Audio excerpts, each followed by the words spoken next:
I didn't cry when my mother-in-law handed me the gold envelope. I smiled, thanked her for the thoughtful gift, and set it next to the restaurant bread basket like it was just another menu insert. Across the table, my husband lifted his phone higher to catch my face in 4K. I think he expected shock, begging, something worth replaying. The camera caught something else. 3 nights earlier, I'd come downstairs at 5:40 a.m. to start coffee before my opening shift at Lupo's, the neighborhood bistro where I've worked since I was 21. The kitchen smelled like dish soap and old lemons. Margaret sat at our table with reading glasses and a legal pad, the way she always looks when she's budgeting the family charity gala or remapping my life from scratch. She didn't hear me until I set the kettle down. She slid a stack of papers into a glittering birthday card so fast the corner bent. "Morning, Paige," she said, sweet as a bakery window. "Just organizing a little something for Thursday." She patted the envelope, then patted my hand like I was a well-behaved dog. I told myself not to read into it. After 2 years of marriage to her son, reading into things had become my full-time hobby and my worst mistake. By lunchtime, the group chat was buzzing. Emma, my sister-in-law, sent a dozen confetti gifts. My husband, Aaron, kept dropping inside jokes about a big reveal. I tried to convince myself this was the olive branch I'd stopped hoping for. Dinner at Lupo's, the place Margaret had always called a stopover job, with her blessing. She even booked the corner banquette facing the open kitchen, like she wanted to watch me in my natural habitat. The 72 hours that followed felt like sitting on a shampoo bottle with the cap half open. Everything looked normal until it didn't. Margaret called twice to ask my size for something special. Aaron hit his phone when I walked by, then kissed the top of my head like a politician. Emma asked if Lupo's would dim the lights at dessert, for ambience, she said, and laughed at her own joke. Meanwhile, I was suddenly very busy being unremarkable. I ironed my single nice dress.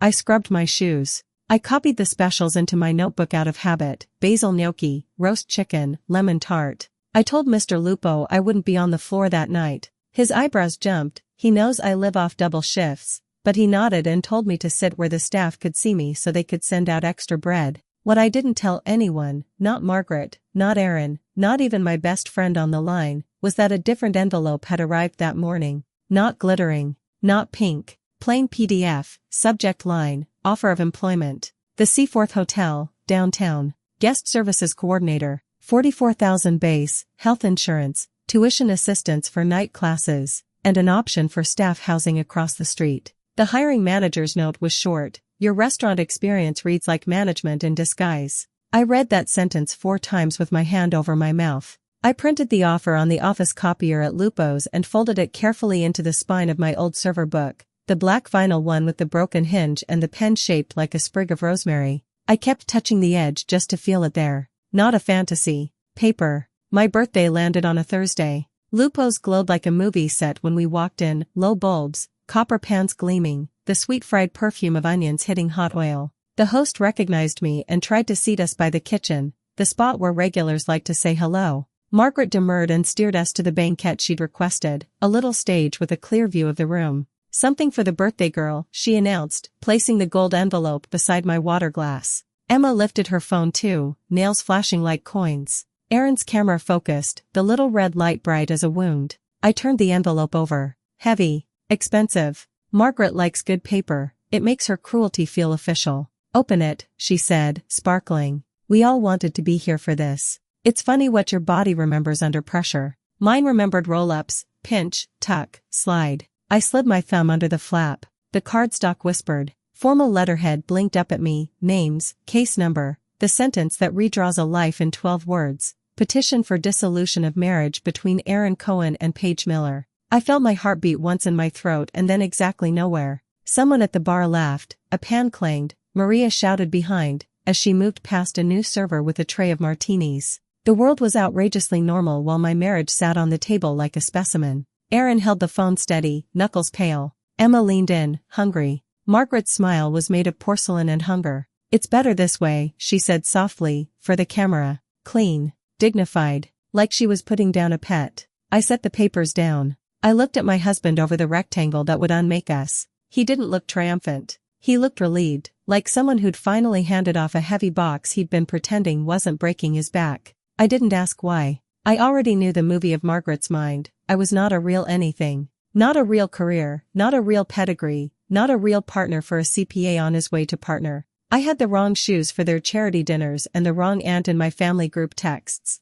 I spoke kitchen and they spoke boardroom. Do you have a pen? I asked. Aaron blinked. What? A pen, I repeated. You brought everything else. Emma giggled like she'd been handed an extra scene. Aaron fumbled in his jacket and offered a black pen with his firm's logo. I took it. The ink flowed smooth and confident. I signed where it told me to sign. Paige Miller. Again.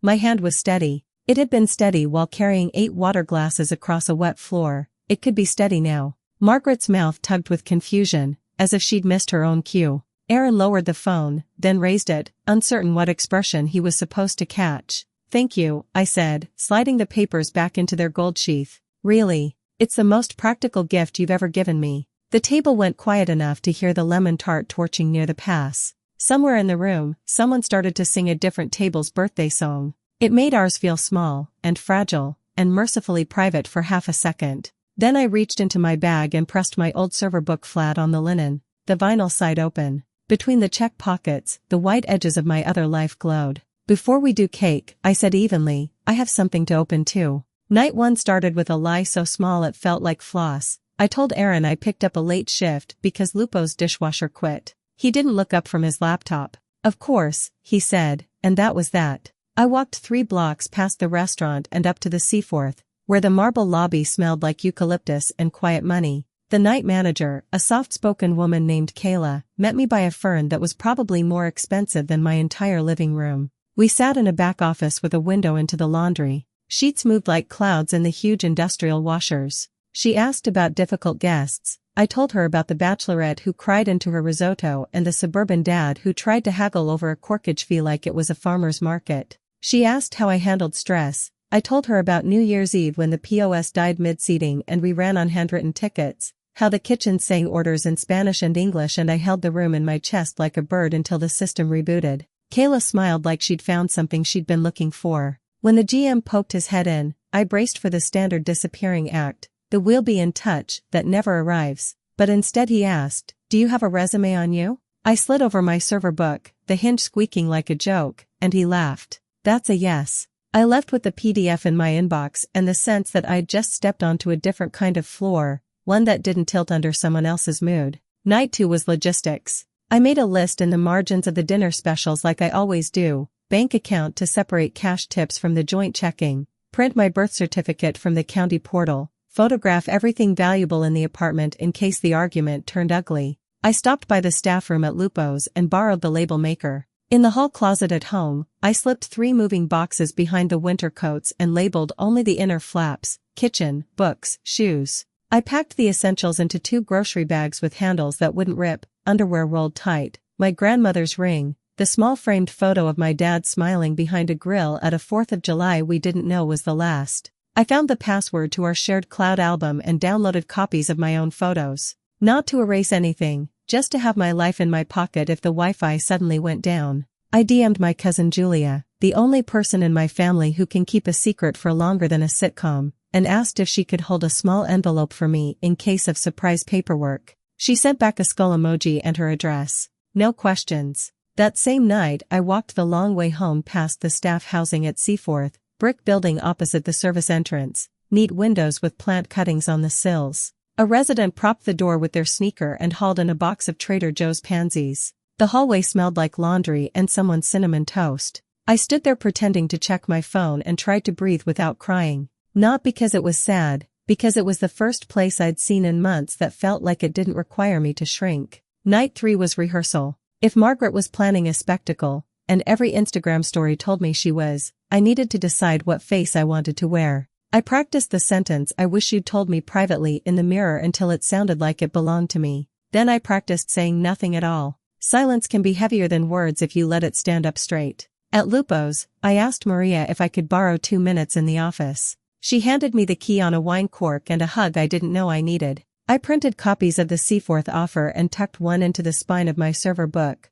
one into an envelope for Julia, and one into the back of my recipe notebook where I used to practice writing specials in my best print when I first started. I counted my cash tips from the week and split them, half into my wallet, half into a Ziploc bag taped under the driver's seat of my car with blue painter's tape. Not glamorous, but safe. I texted my landlord to ask, hypothetically, how much notice he'd need if I took a job with employee housing. He replied in 2 minutes, 30 days, but if you find a sublet sooner, I'll work with you. I screenshotted it. The relief felt like opening a window that had been painted shut for years. Home that last night before dinner, Aaron was cheerful in a way that made my stomach step backward. He cooked boxed pasta and told me about an internal audit project, how tedious it was, how his partner was impressed with how I handle mess. He kissed my cheek while the sauce simmered. I watched the steam curl and wondered if he actually believed ambushing me counted as handling mess, or if he'd convinced himself that doing it nicely at a public dinner made it ethical.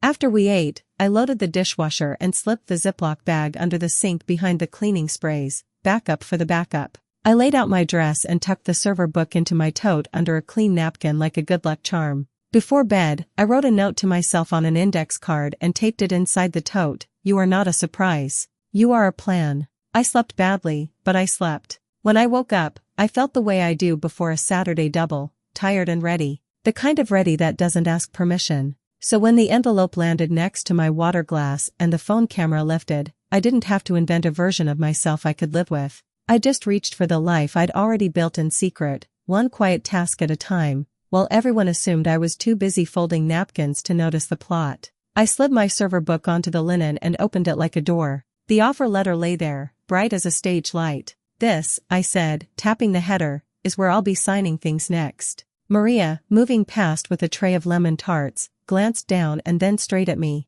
She didn't say a word, but she shifted her hip, creating a tiny wall between our table and the rest of the room, the kind only someone who lives on a dining room floor would notice. I loved her for that. Emma leaned over the table, phone still up. Wait, what is it? The thing that means I won't be available for pity or commentary, I said, sliding the page toward Aaron. His eyes tracked the lines, then flicked to the benefits, the salary, the part about staff housing. His face did a quick math I recognized from when he talked about interest rates. Except this time, the equation solved me out of his life. Margaret reached for the letter like it belonged to her. I placed my palm flat on it first. You can read it after I leave, I said evenly. Or never. Either option is free. Aaron lowered his phone, finally. Paige, can we not? He started, looking around like he was begging the room to become a wall. This doesn't have to be a spectacle? I finished. Then maybe don't film people's lives while you hand them divorce papers with a dessert course. My voice wasn't loud, but it carried.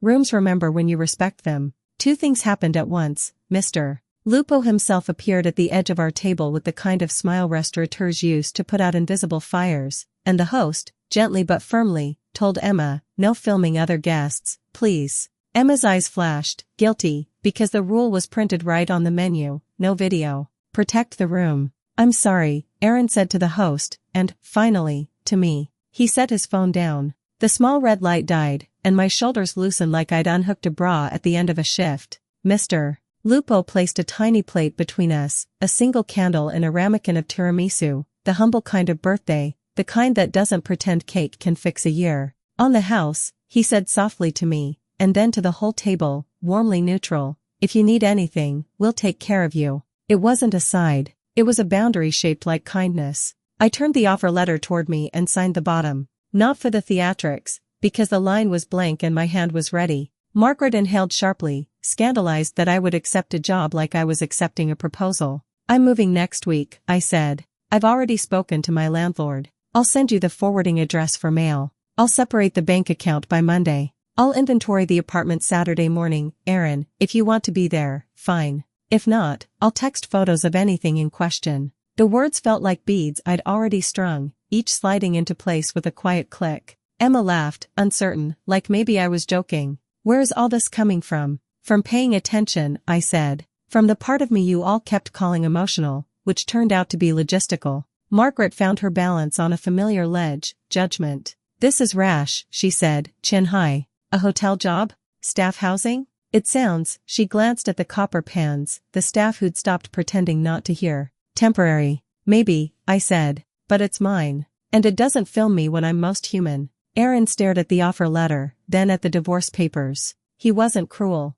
He was a man who learned to outsource his courage. I could see the kid in him who wanted to be told what to do because doing it himself felt like stepping off a moving walkway. Why didn't you tell me? He asked finally, small and real. I could have said 100 truths, but I chose the one that left the least blood on the floor. Because every time I reached for something, someone in your family slapped my hand and called it help. I needed to see who I was when no one was watching. He swallowed. Do you want me to contest anything? No, I said. I want you to stop filming women when they're making decisions. It came out cleaner than I expected. He nodded, eyes glossy, and I looked away before I softened into something I couldn't carry out of the room. The check arrived. Margaret reached for it like a final move. I laid my card down first. For my portion, I said. And for the candle. That's unnecessary, Mr. Lupo said gently. It's for me, I said. I want the receipt. He understood. Some papers you keep so you remember how you did it. I took off my wedding ring. Not dramatically, no clink into a water glass, no flick across the table.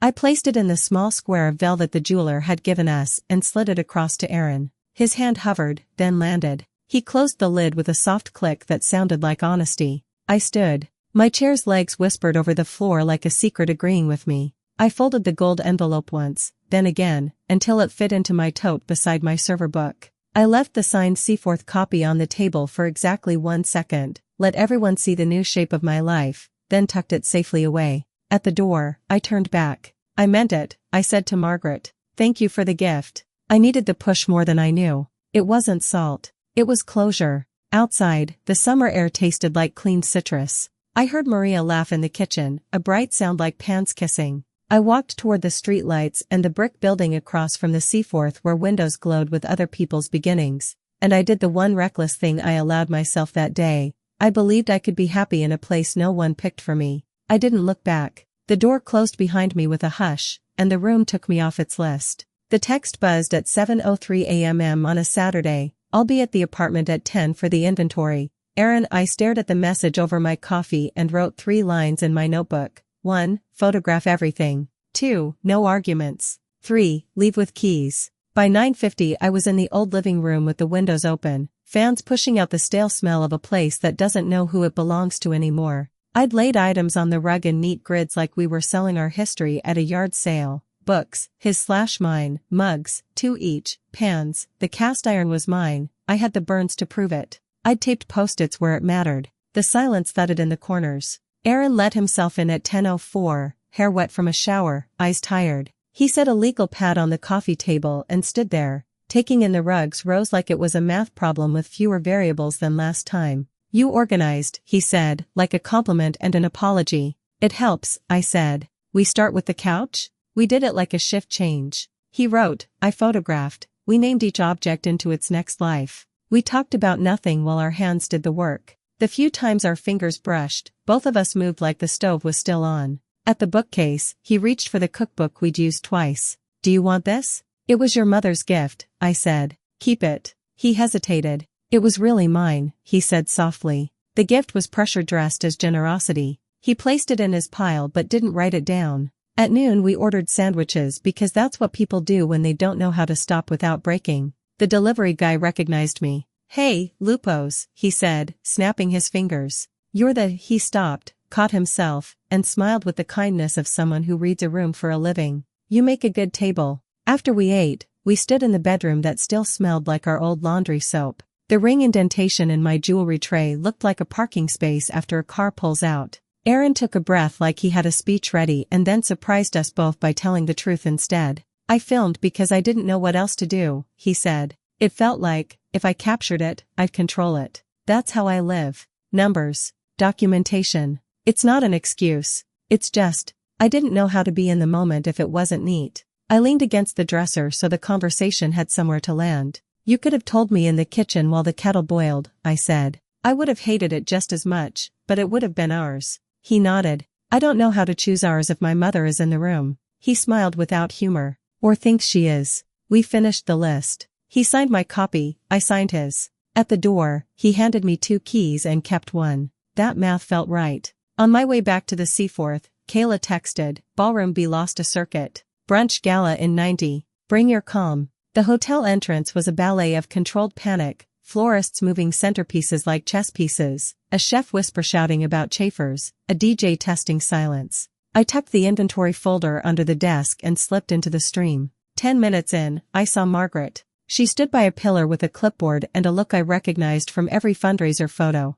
composed to the edge of breaking. Our eyes met. She flinched like seeing a ghost, then recovered into her nicest version. Paige. Margaret, I said, professional. How can I help? It wasn't a performance. It was muscle memory, of service, of stepping into chaos and making it hold. I rerouted guests to the terrace bar, got the florist to cannibalize centerpieces for emergency aisle arrangements, begged engineering for 2 more hands, and borrowed extension cables from banquets like I was asking for spare oxygen. We rolled the schedule by 15 minutes and announced it as a culinary flourish. The room breathed. At the podium, Margaret's speech landed on the break in the music like a bird on a branch. She was good at this, words dressed in pearls, hands quiet, eyes direct. When she finished, the lights were back, the buffet steaming, the DJ relieved. She stepped off the riser and found me by the pillar again. Thank you, she said. 2 words, no garnish. You're welcome, I said. That's the job. We stood in the noise.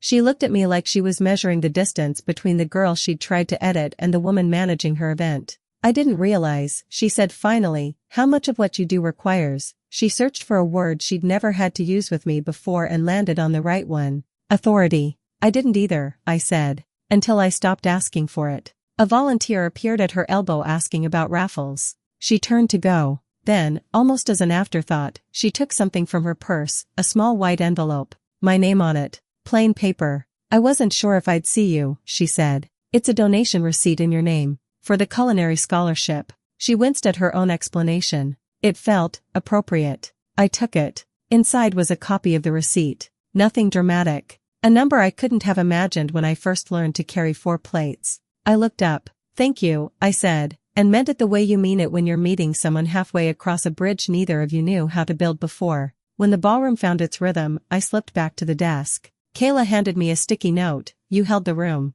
I put it in my pocket with the apartment keys and the folded white receipt, 3 weights balancing different versions of me. At the end of the shift, I walked past the staff housing, the windows warm with people making laid eggs and folding clean towels. I climbed my stairs, unlocked my door, and set the keys, the receipt, and the sticky note in a shallow bowl by the plant that keeps aiming for the light like it knows a secret. Maybe it does. The apartment hummed with the quiet that belongs to you. I poured water, watched the soil darken, and thought, endings are just rooms where you finally hear your own footsteps. Beginnings are the hallways that show you where they go. The subject line sat in my inbox at 6:41 a.m. 3 words that made my stomach grab the counter. About last night. For a full breath I thought it was Aaron, or Margaret, or fate deciding to add an epilogue I hadn't ordered. Then I saw the sender, Kayla, Seaforth night manager. I opened it. You handled the ballroom outage with grace and triage. GM wants to fast-track you for night supervisor. If you're open to it, let's talk today.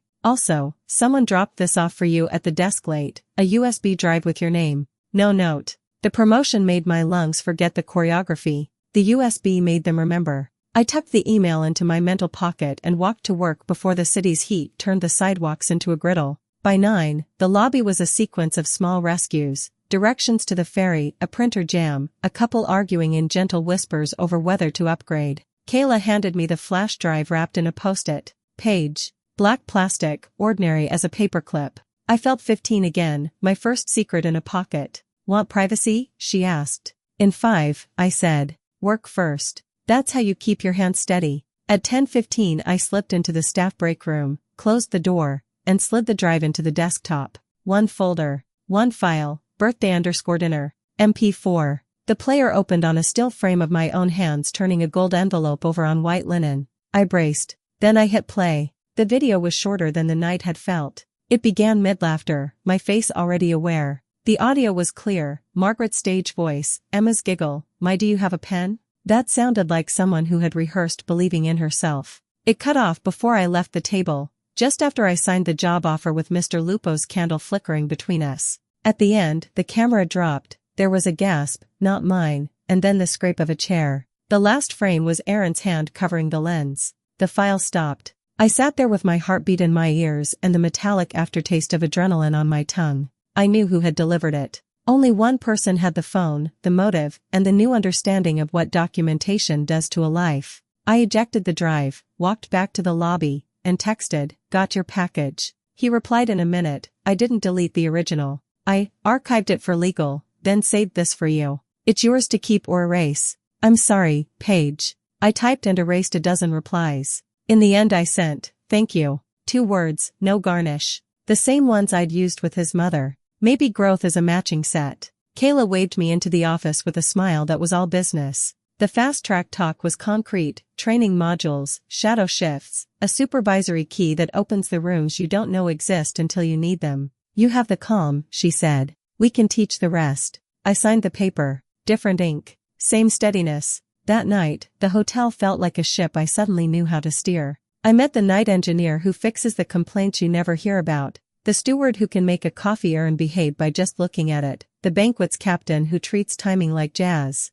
At 2 a.m., the fire panel chirped, a toaster in 1412. I walked up 12 floors, knocked softly, and a college kid opened the door with mortification all over his face. I'm so sorry, he whispered. Pop-Tarts. I smiled and reset the alarm. Happens to the best of us, I said. Use the lobby toaster next time. It's seen things. He laughed, grateful. On my break, I walked to the staff housing roof. The city lay out like a lit-up blueprint. Across the street, the restaurant's copper pans flashed in the kitchen's late-night rhythm. My phone buzzed, a photo from Maria, her new Chef Whites. Soon next month, she wrote. I hooped quietly into the night. People were choosing themselves like it was a new trend and I wanted everyone in on it. Sunday morning, I met Aaron at a coffee shop 2 blocks from the old apartment. Neutral ground with good muffins. He looked smaller without his mother's world orbiting him. We sat in the corner that used to be my favorite for reading, back when Saturdays meant double shifts. I gave you the video because it wasn't mine to keep, he said, fingers around a paper cup like it was a lighthouse.